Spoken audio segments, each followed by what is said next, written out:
ভাই, প্রায় 1 মাস হইল মক্কায় আছি। তা কেমন লাগতেছে? হ্যাঁ, প্রায় 10 লক্ষ লোক এবার হজ পালন করতেছে। ভালোই লাগতেছে আলহামদুলিল্লাহ। তা এই দেশে ব্যতিক্রমী কিছু বিষয় কি আপনার চোখে পড়ছে? হ্যাঁ, তা তো কিছু পড়ছেই। এ দেশে কোনো হরতাল নাই, মিটিং নাই, মিছিল নাই, গাছের গুড়ি ফেলে রাস্তা অবরোধ নাই, মানুষের মধ্যে ক্ষমতায় যাওয়ার লোভ নাই, শাসকের বিরুদ্ধে কোনো ক্ষোভ নাই। এমনকি দেখলাম এই দেশের দেয়ালের উপর কোনো পোস্টার নাই, কোনো লেখা নাই। এইসব করাকে তারা গুনাহের কাজ মনে করেন। ঠিক বলছেন ভাই। এছাড়াও একটা বিষয় খেয়াল করছেন ভাই, এ দেশে কোনো মাজার নাই, পীর মাসায় কাউলিয়ার কবর পাকা করা নাই, কবরে লাল শালু কাপড় নাই, কবরের কাছে চাওয়ার কোনো সংস্কৃতি নাই।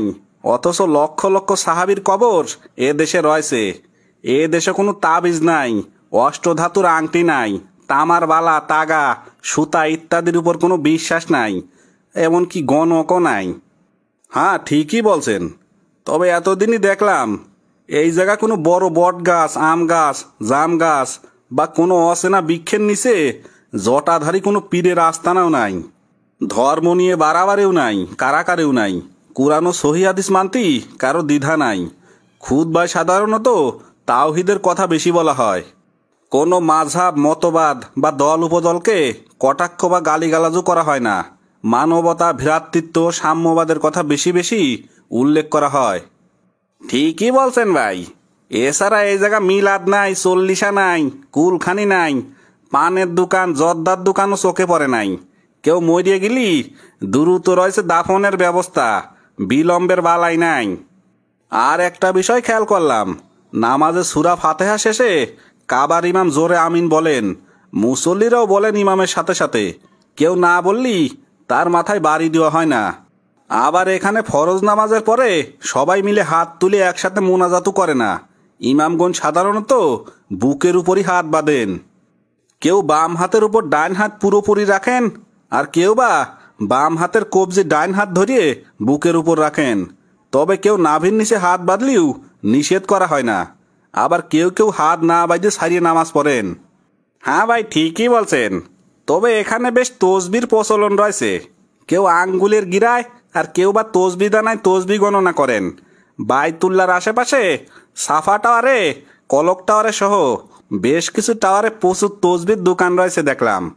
হ্যাঁ, তবে কোনো মসজিদেই রঙিন টাইলস বা একদিকে মক্কা আর একদিকে মদিনার ছবিযুক্ত উঁচু মিনার, কিংবা একদিকে আল্লাহ অন্যদিকে মোহাম্মদ, এ ধরনের কোনো লেখা চোখে দেখা যায় না। প্রত্যেকটি মসজিদ একেবারে পরিচ্ছন্ন, সাদা ঝকঝকিয়ে। সাধারণত সবাই পায়ের সাথে পা মিলিয়ে নামাজে দাঁড়ায়। অনেকে পায়ের সাথে পা মিলিয়ে না দাঁড়ালেও কেউ নিষেধ করে না। রুকুতে যাওয়ার আগে এবং রুকু থেকে ওঠার পর তারা 2 হাত উপরে উঠান। একে রাফুলিয়াদাইন বলে। তবে এরা শাসকের জন্য দোয়া করেন, শাসকের কল্যাণ ও হেদায়েত কামনা করেন। শাসক তথা সরকারের বিরোধিতা করা গুনাহের কাজ বলে মনে করেন। হ্যাঁ, ঠিকই বলছেন ভাই। এখানে দেখলাম কাবা ঘর মানে মসজিদুল হারাম সহ এ দেশের কোনো মসজিদে লাল বাতি টানানো নাই। লাল বাতি চলাকালীন সুন্নতের নিয়ত বাঁধিবেন না ইত্যাদি কথাবার্তা কোথাও লেখা নাই। মসজিদে প্রবেশের সাথে সাথে সবাই 2 রাকাত সালাত আদায় করে। এমনকি খুতবা চলাকালীন সময়ও 2 রাকাত সালাত আদায় করে তারপরে বসতে হয়। মাগরিবের নামাজের আগেও সবাই দেখি 2 রাকাত সুন্নত সালাত আদায় করে। তবে একটা বিষয় খেয়াল করছেন ভাই, বাইতুল্লাহ, মসজিদুল হারাম সহ কোনো মসজিদেই ফাজাইল আমল, বেহেস্তি জেওর, নাফিউল খালেক, নিয়ামুল কোরআন কিংবা অন্য কোনো বই দেখলাম না। মসজিদগুলোতে শুধুমাত্র কোরআন ছাড়া অন্য কোনো বই আমার চোখে পড়ে নাই। হ ভাই, শুনছি আল কোরআন বাদে কেউ যদি আলমারিতে অন্য কোনো বই রাখে তালি পারে বাছাই কমিটির সাথে সাথে সেই বইটি সরায়া দেয়। তবে এইখানে খাবারের কোনো অভাব নেই আলহামদুলিল্লাহ। হাজিদের খেদমতের জন্য সবাই যার যা ছিল তাই নিয়ে আগায় আসছে। মসজিদুল হারাম সহ অন্য অন্য মসজিদে মহিলাদের সালাতের ব্যবস্থা আছে। তবে আর একটা বিষয় খেয়াল করছেন ভাই, মক্কায় কোনো মশা নাই কিন্তু। ভাই, ঠিকই বলছেন। মহান আল্লাহর নিকট শুকরিয়া আদায় করি। আল্লাহ এ দেশের শাসককে দীর্ঘায়ু দান করুক এ দেশের মানুষকে দুনিয়া ও আখেরাতের কল্যাণ দান করুক, সাথে আমাদের দেশের মানুষদেরও দুনিয়া ও আখেরাতে কল্যাণ দান করুক, আমিন। ভাই, প্রায় 1 মাস হইল মক্কায় আছি, তা কেমন লাগতেছে? হ্যাঁ, প্রায় 10 লক্ষ লোক এবার হজ পালন করতেছে, ভালোই লাগতেছে আলহামদুলিল্লাহ। তা এই দেশে ব্যতিক্রমী কিছু বিষয় কি আপনার চোখে পড়ছে? হ্যাঁ, তা তো কিছু পড়ছেই। এ দেশে কোনো হরতাল নাই, মিটিং নাই, মিছিল নাই, গাছের গুড়ি ফেলে রাস্তা অবরোধ নাই, মানুষের মধ্যে ক্ষমতায় যাওয়ার লোভ নাই, শাসকের বিরুদ্ধে কোনো ক্ষোভ নাই। এমনকি দেখলাম এই দেশের দেয়ালের উপর কোনো পোস্টার নাই, কোনো লেখা নাই। এইসব করাকে তারা গুনাহের কাজ মনে করেন। ঠিক বলছেন ভাই। এছাড়াও একটা বিষয় খেয়াল করছেন ভাই, এ দেশে কোনো মাজার নাই, পীর মাসায় কাউলিয়ার কবর পাকা করা নাই, কবরে লাল শালু কাপড় নাই, কবরের কাছে চাওয়ার কোনো সংস্কৃতি নাই। অথচ লক্ষ লক্ষ সাহাবীর কবর এ দেশে রয়েছে। এ দেশে কোনো তাবিজ নাই, অষ্টধাতুর আংটি নাই, তামার বালা, তাগা, সুতা ইত্যাদির উপর কোনো বিশ্বাস নাই, এমনকি গণকও নাই। হ্যাঁ, ঠিকই বলছেন। তবে এতদিনই দেখলাম এই জায়গা কোনো বড় বট গাছ, আম গাছ, জাম গাছ বা কোনো অচেনা বৃক্ষের নিচে জটাধারী কোনো পীরের আস্তানাও নাই। ধর্ম নিয়ে বাড়াবাড়িও নাই, কারাকারিও নাই। কুরআন ও সহিহ হাদিস মানতি কারো দ্বিধা নাই। খুতবায় সাধারণত তাওহীদের কথা বেশি বলা হয়। কোনো মাযহাব, মতবাদ বা দল উপদলকে কটাক্ষ বা গালিগালাজও করা হয় না। মানবতা, ভ্রাতৃত্ব, সাম্যবাদের কথা বেশি বেশি উল্লেখ করা হয়। ঠিকই বলছেন ভাই। এছাড়া এই জায়গা মিলাদ নাই, চল্লিশা নাই, কুলখানি নাই, পানের দোকান, জর্দার দোকানও চোখে পড়ে নাই। কেউ মরিয়ে গেলি দ্রুত রয়েছে দাফনের ব্যবস্থা, বিলম্বের বালাই নাই। আর একটা বিষয় খেয়াল করলাম, নামাজে সূরা ফাতিহা শেষে কাবার ইমাম জোরে আমিন বলেন, মুসল্লিরাও বলেন ইমামের সাথে সাথে। কেউ না বললি তার মাথায় বাড়ি দেওয়া হয় না। আবার এখানে ফরজ নামাজের পরে সবাই মিলে হাত তুলে একসাথে মোনাজাতও করে না। ইমামগণ সাধারণত বুকের উপরই হাত বাঁধেন। কেউ বাম হাতের উপর ডান হাত পুরোপুরি রাখেন, আর কেউ বা বাম হাতের কবজি ডান হাত ধরিয়ে বুকের উপর রাখেন। তবে কেউ নাভির নিচে হাত বাঁধলেও নিষেধ করা হয় না। আবার কেউ কেউ হাত না বাঁধে সারিয়ে নামাজ পড়েন। হ্যাঁ ভাই, ঠিকই বলছেন। তবে এখানে বেশ তসবির প্রচলন রয়েছে।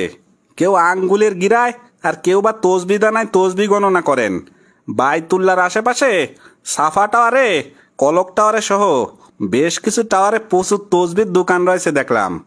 হ্যাঁ, তবে কোনো মসজিদেই রঙিন টাইলস বা একদিকে মক্কা আর একদিকে মদিনার ছবিযুক্ত উঁচু মিনার, কিংবা একদিকে আল্লাহ অন্যদিকে মোহাম্মদ, এ ধরনের কোনো লেখা চোখে দেখা যায় না। প্রত্যেকটি মসজিদ একেবারে পরিচ্ছন্ন, সাদা ঝকঝকিয়ে। সাধারণত সবাই পায়ের সাথে পা মিলিয়ে নামাজে দাঁড়ায়। অনেকে পায়ের সাথে পা মিলিয়ে না দাঁড়ালেও কেউ নিষেধ করে না। রুকুতে যাওয়ার আগে এবং রুকু থেকে ওঠার পর তারা 2 হাত উপরে উঠান। একে রাফুলিয়াদাইন বলে। তবে এরা শাসকের জন্য দোয়া করেন, শাসকের কল্যাণ ও হেদায়েত কামনা করেন। শাসক তথা সরকারের বিরোধিতা করা গুনাহের কাজ বলে মনে করেন। হ্যাঁ, ঠিকই বলছেন ভাই। এখানে দেখলাম কাবা ঘর মানে মসজিদুল হারাম সহ এ দেশের কোনো মসজিদে লাল বাতি টানানো নাই। লাল বাতি চলাকালীন সুন্নতের নিয়ত বাঁধিবেন না ইত্যাদি কথাবার্তা কোথাও লেখা নাই।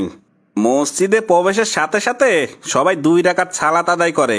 এমনকি খুতবা চলাকালীন সময়ও 2 রাকাত সালাত আদায় করে তারপরে বসতে হয়। মাগরিবের নামাজের আগেও সবাই দেখি 2 রাকাত সুন্নত সালাত আদায় করে।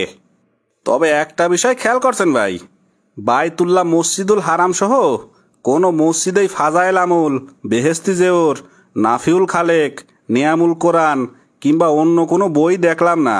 মসজিদগুলোতে শুধুমাত্র কোরআন ছাড়া অন্য কোনো বই আমার চোখে পড়ে নাই। হ ভাই, শুনছি আল কোরআন বাদে কেউ যদি আলমারিতে অন্য কোনো বই রাখে তালি পারে বাছাই কমিটির সাথে সাথে সেই বইটি সরায়া দেয়। তবে এইখানে খাবারের কোনো অভাব নেই আলহামদুলিল্লাহ। হাজিদের খেদমতের জন্য সবাই যার যা ছিল তাই নিয়ে আগায় আসছে। মসজিদুল হারাম সহ অন্য অন্য মসজিদে মহিলাদের সালাতের ব্যবস্থা আছে। তবে আর একটা বিষয় খেয়াল করছেন ভাই, মক্কায় কোনো মশা নাই কিন্তু। হ ভাই, ঠিকই বলছেন। মহান আল্লাহর নিকট শুকরিয়া আদায় করি।